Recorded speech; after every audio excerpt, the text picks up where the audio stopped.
Well, but Atlantis for me is one of thousands of traditions about a high episode of human civilization in remote antiquity, destroyed when that civilization angered the gods. That is a universal story. It's told everywhere. And the Atlantis story is better understood as part of that worldwide tradition rather than viewed in isolation. It's very interesting. The Atlantis story comes to us from the Greek philosopher Plato. He is the earliest source of the Atlantis myth, if it's a myth. And he sets out information about Atlantis in two of his dialogues, the Timaeus and the Critias.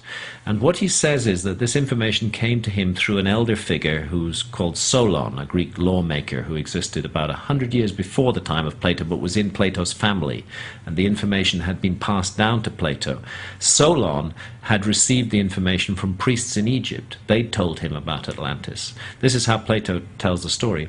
And when Plato tells the story, he actually puts a date on the submergence of Atlantis, and that date is 9,000 years before the time of Solon.